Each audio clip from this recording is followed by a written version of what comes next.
2024 లేదా 25లో డిగ్రీ లేదా బీటెక్ చదివారా? సాఫ్ట్‌వేర్ జాబ్ కోసం ఎదురు చూస్తున్నారా? అయితే కోడ్‌జ్ఞాన్ 100 డేస్ కోర్సులో చేరండి. జాబ్ సాధించండి. నమస్కారం నాగేశ్వర్ గారు. నమస్తే. చాలామంది అడుగుతూ ఉంటారండి, అంటే భార్యకి భర్త ఆస్తిలో వాటా ఉంటుందా అని. అది ప్రాసెస్ని బట్టి ఉంటుంది కాబట్టి అడుగుతున్నాను. సో కొంతమంది ఫేస్ చేస్తున్నారు అది ఉంటుందా ఉండదా అనే దాని మీద అయితే చాలామందికి రకరకాల అపోహలు అయితే ఉన్నాయి. సో అడ్వకేట్గా మీ దగ్గర వచ్చేటువంటి కేసెస్ని బట్టి కానీ, లేదంటే మీకు తెలిసినటువంటి నాలెడ్జ్ని బట్టి కానీ ఏ విధంగా ఉంటుంది సార్ అది? జనరల్గా ఇప్పుడు మా దగ్గరకు వచ్చే కేసులలో ఏమవుతుందంటే చాలామంది అబ్బాయిలు కానీ వాళ్ళ అమ్మానాన్నలు కానీ ఏదైనా డైవర్స్ ఇష్యూకి వచ్చినప్పుడు కానీ ఇతర కుటుంబ సమస్యల మీద మన దగ్గరకు వచ్చినప్పుడు కానీ వాళ్ళు చాలా ఫ్రీక్వెంట్గా అడిగే క్వశ్చన్ ఏంటంటే మా కోడలికి కానీ లేకపోతే నా భార్యకి కానీ నేను సంపాదించిన ఆస్తుల మీద ఏమైనా హక్కు ఉందా, ఆమె ఏమైనా క్లెయిమ్ చేసుకోగలుగుతుందా అని అడుగుతుంటారు. దానికి అట్లా అడగడానికి మెయిన్ కారణం ఏంటంటే జనరల్గా వాళ్ళు ఎప్పుడైనా ఏదైనా గొడవ జరిగినప్పుడు కానీ వాళ్ళ మధ్యలో ఏదైనా ప్రపంచాలు వచ్చినప్పుడు కానీ ఈ అమ్మాయిలు ఒక డైలాగ్ కొడుతుంటారు, నీ అంత చూస్తా, నీ ఆస్తి అంతా దాక్కుంటా అని చెప్పేసి ఒక డైలాగ్ కొడుతుంటారు. జనరల్గా ఇది నువ్వు ఎక్కడికి పోతావు పో, ఎక్స్ట్రీమ్ లెవెల్కి వెళ్ళినప్పుడు మాట్లాడుతున్నారు ఇది. సో ఇది మాకు వెరీ రెగ్యులర్గా ఎదురయ్యే క్వశ్చన్ ఏంటంటే భర్త ఆస్తిలో భార్యకు వాటా ఉందా అనేది క్వశ్చన్. సో జనరల్గా భర్త కష్టపడి సంపాదించిన ఆస్తిలో, తర్వాత అత్తామామలు సంపాదించిన ఆస్తిలో భార్యకు ఏ విధమైన రైట్ లేదు.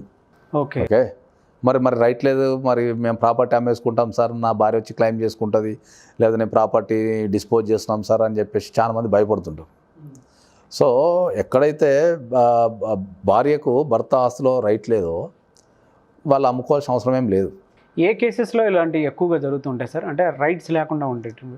అసలు వైఫ్కి ఎక్కడ కూడా రైట్స్ ఏమి ఉండవు. వైఫ్కి ఉండే రైట్స్ ఏముంటాయి? భర్త దగ్గర నుంచి ఓన్లీ మెయింటెనెన్స్ తీసుకుని రైట్ ఉంటుంది. సెకండ్ లెవెల్కి వచ్చారికి ఏముంటుంది? ఆమెకు కావాల్సిన రెసిడెన్స్ ఆర్డర్ కానీ లేకపోతే ఉండడానికి నివసించడానికి కావాల్సిన వసతులు అడిగే హక్కు ఉంటుంది. భర్త బతుకున్నంత కాలం భార్యకు ఎప్పుడు కూడా రైట్ ఉండదు. ఒకవేళ ఏదన్నా కారణం వల్ల భర్త చనిపోతే అప్పుడు భర్తకున్న ఆస్తిలో కానీ లేకపోతే భర్తకు రావాల్సిన ఇతర ఆస్తులలో కానీ ఈమెకు వాటా ఉంటుంది. భర్త బతుకున్నంత కాలం ఈమెకు ఎక్కడ కూడా క్లెయిమ్ చేసే అధికారం లేదు. సో అది చాలామంది చెప్తుంటారు కాబట్టి దాంట్లో వాళ్ళు ఎక్కువ మెయింటెనెన్స్ క్లెయిమ్ చేయొచ్చు లేదా రెసిడెన్స్ ఆర్డర్ క్లెయిమ్ చేయొచ్చు తప్ప ఇంకా వేరేది ఆస్తుల మీద చేసుకోనికి లేదు. సో ఇది అపోహ ఎప్పటి నుంచో ఉంది. సో వీళ్ళు మరి కొంతమంది డిస్పోజ్ చేస్తుంటారు, కొంతమంది అడుగుతుంటారు సార్ లేదని. నీకు ఎప్పుడన్నా మెయింటెనెన్స్ పాస్ అయినప్పుడు నువ్వు మెయింటెనెన్స్ కనుక కట్టకపోతే అప్పుడు ఆమె ఆ ఆస్తుల మీద మెయింటెనెన్స్ కట్టడానికి సంబంధించి క్లెయిమ్ చేసుకునే అవకాశం ఉంటుంది. అంతే తప్ప దాన్ని ప్రాపర్టీ అటాచ్మెంట్ చేసుకోమని కానీ లేకపోతే ప్రాపర్టీ మీద వచ్చే రెంట్ కానీ తీసుకోవడానికి కానీ అవకాశం ఉంటుంది.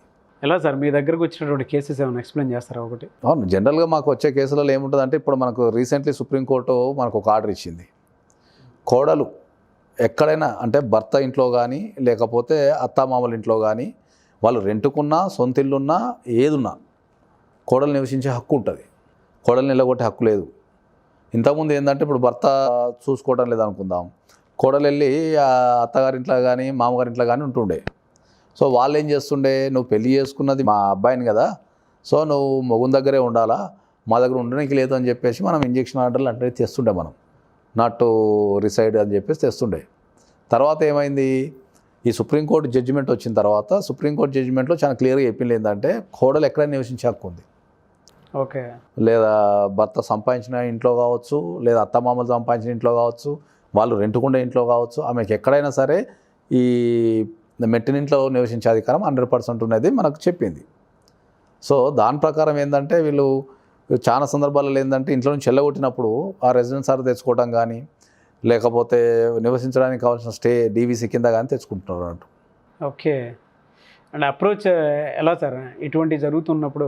ఎప్పుడైనా సరే మీకు ఇంట్లో అత్తమామలు వెళ్ళగొట్టినా లేకపోతే భర్త వెళ్ళిపోమన్నా మీరు డీవీసీ కింద కానీ ఇతర సివిల్ సూట్ కింద కానీ మీరు కేసు వేసుకొని ఆ ఇంట్లో నివసించడానికి కావాల్సిన వసతులతో పాటు నివసించడానికి కావాల్సిన స్టే ఆర్డర్ కూడా మీరు తెచ్చుకోవచ్చు. డీవీసీ కింద తెచ్చుకోవచ్చు, మీరు సివిల్ సూట్ కూడా వేసుకొని తెచ్చుకోవచ్చు. డీవీసీ అంటే సార్ డొమెస్టిక్ వైలెన్స్ అండి. ఓకే, మనం దాన్ని పరిభాషలో ఏంటంటే డీవీసీ కేసు అంటుంటాం మనం జనరల్గా. అందరు డీవీసీ అంటే డొమెస్టిక్ వైలెన్స్ అన్నట్టు. డొమెస్టిక్ వైలెన్స్ కింద మీరు కేసు వేసుకోవచ్చు, వెళ్ళగొడుతున్నప్పుడు స్టే తెచ్చుకోవచ్చు, లేదా సివిల్ సూట్ కింద కూడా మీరు వెళ్ళి స్టే తెచ్చుకోవచ్చు. అండ్ ఇటువంటి ప్రాసెస్లో మీరు చెప్పినటువంటి 2 టైప్స్లో కనుక వెళ్ళారే అనుకోండి, అకార్డింగ్ టు దట్ అంటే వాళ్ళు చెప్పిన దాని ప్రకారం అయితే ఏ రీజన్స్ని ఎక్కువగా పరిగణలోకి తీసుకునే అవకాశం ఉంటుంది సార్ అసలు? అక్కడ రీజన్స్ ఏముండవు. మనకు కోర్టులో ఎప్పుడైనా కూడా ఇంట్లో నివసించే పరిస్థితి లేనప్పుడు వీళ్ళని వెళ్ళగొడుతుంటారు జనరల్గా. వెళ్ళగొట్టినప్పుడు ఏంటంటే వీళ్ళు పోయి ఎక్కడో ఉంటుంటారు. సో ఉన్నప్పుడు ఏంటి అంటే అకార్డింగ్ టు లా ప్రకారం ఏంటంటే భార్య కనుక తను పోషించుకోలేని శక్తి ఉన్నప్పుడు, తనను తాను పోషించుకోలేని శక్తి ఉన్నప్పుడు, భర్త మీద డిపెండ్ అయినప్పుడు భార్యను సాధాల్సిన హక్కు భర్తకు ఉంటుంది. భార్యను సాధాల్సిన హక్కు భర్తకు ఉంటుంది.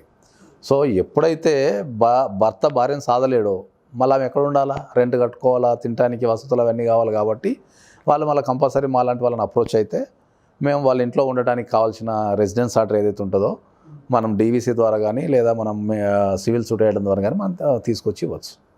మీరు ఇందాక ఒక మాట అన్నారు కదా సార్, అంటే కొంతమంది ఊరికే గొడవ పడిన తర్వాత రోడ్డుకి ఇచ్చేస్తాం, లేదంటే మా ఆస్తి తీసేసుకుంటాము, లేదా నువ్వు ఏదైతే చూసుకొని మాట్లాడుతున్నావో అది మొత్తం నా చేతిలోకి వచ్చేలా చేస్తామని చెప్పేసి అనేటువంటి వాళ్ళకు కూడా ఈ ఈ చట్టాలు ఏ విధంగా ఉపయోగపడతాయి సార్ అసలు మీరు చెప్పినటువంటి?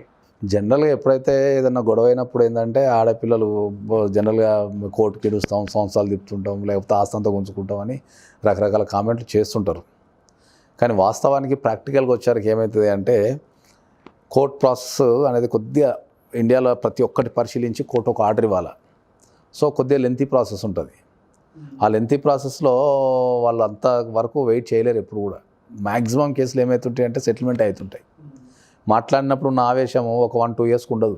సో వాళ్ళకి ప్రాక్టికాలిటీ అనేది కొద్దిగా అర్థం కావడానికి టైం పడుతుంది. వాళ్ళకి కోర్టుకి వెళ్ళి అప్రోచ్ అయిన తర్వాత కోర్ట్ ప్రొసీడింగ్ జరుగుతుంటే వాళ్ళకి ప్రాక్టికాలిటీ అనేది వాళ్ళు అన్నంత ఈజీగా లాగలేరు, అన్నంత ఈజీగా తీసుకోలేరు అనేది ప్రాక్టికాలిటీ అర్థమవుతుంటుంది. కాబట్టి అది మ్యాక్సిమం కేసెస్ అనేది మనకు సెటిల్మెంట్ అవుతుంటాయి ఎక్కువ. సో ఏదైనా ఎటువంటివి జరిగితే మిమ్మల్ని అప్రోచ్ అవ్వచ్చా సార్? తప్పకుండా.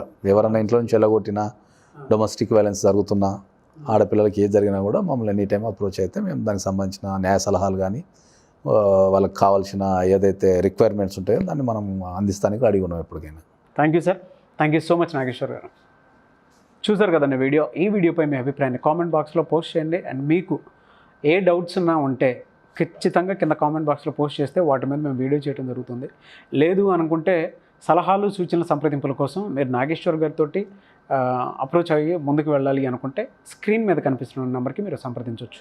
ముఖ్యంగా మీకుండేటువంటి ఏవైనా వైలెన్స్కి సంబంధించింది కానివ్వండి, లేదంటే మెంటల్ హెరాస్మెంట్ వాటికి సంబంధించింది, లేదంటే ఏ లీగల్ నాలెడ్జ్ అయినా సరే మీరు తెలుసుకోవాలి అనుకుంటే వెంటనే స్క్రీన్ మీద కనిపిస్తున్న నెంబర్కి సంప్రదించవచ్చు. లేదు కింద కామెంట్ బాక్స్లో పోస్ట్ చేస్తే మేము వాటి మీద వీడియో చేయడం జరుగుతుంది. అకార్డింగ్ టు దట్ మీరు ఆ నాలెడ్జ్ని గెయిన్ చేయొచ్చు. ఈ వీడియోని లైక్ చేయండి, షేర్ మాత్రం తప్పకుండా చేయండి. అండ్ ఇలాంటి మరిన్ని వీడియోస్ కోసం మా ఛానల్ ఫాలో అవ్వండి. Thank you.